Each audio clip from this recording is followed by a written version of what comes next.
બાંગ્લાદેશમાં હિન્દુઓ પર થતા અત્યાચારોનો વિરોધ કરવામાં આવ્યો હતો। ગોધરા ખાતે હિન્દુ રક્ષા સમિતિ દ્વારા ધરણા યોજવામાં આવ્યા હતા અને જિલ્લા કલેક્ટરને આવેદનપત્ર આપી રજૂઆત કરવામાં આવી હતી।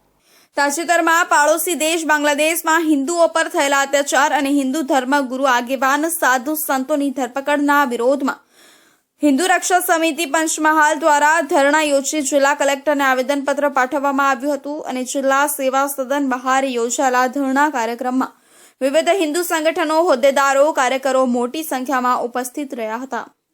ગોધરા શહેરની અંદર પંચમહાલ જિલ્લાના મુખ્ય મથક ઉપર હિન્દુ રક્ષા સમિતિ દ્વારા વિવિધ સંગઠનો દ્વારા ધરણાનો કાર્યક્રમ હતો, જેમાં મોટી સંખ્યામાં ધર્મપ્રેમી અને રાષ્ટ્રપ્રેમી આગેવાનો હાજર રહ્યા હતા, જેમાં સંતગણ પણ હતા, મહિલાઓ પણ હતી અને વિવિધ સંગઠનો આગેવાનો પણ હતા।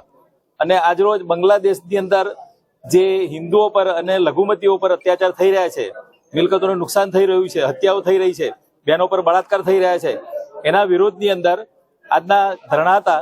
અને ધરણાની બાદ કલેક્ટર સાહેબને આજના રોજ આવેદનપત્ર આપવામાં આવ્યું છે આગેવાનો દ્વારા। અને ખાસ કરીને આ અત્યાચાર બંધ થાય, હિન્દુઓને સુરક્ષા મળે, તેમને વળતર મળે, જે સંતોની ધરપકડ થઈ છે એમને તાત્કાલિક છોડવામાં આવે અને સુરક્ષા વધારવામાં આવે।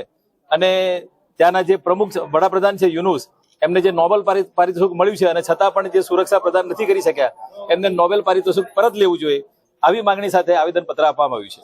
ચિન્મય કૃષ્ણદાસજીને મુક્ત કરો, બાંગ્લાદેશ સરકાર જાગો, માનવતા થઈ શરમસાર, હિન્દુઓ પર અત્યાચાર બંધ કરો જેવા બેનર સાથે વિવિધ હિન્દુ સંસ્થાઓ દ્વારા વિરોધ દર્શાવી જિલ્લા કલેક્ટરને આવેદનપત્ર પાઠવવામાં આવ્યું।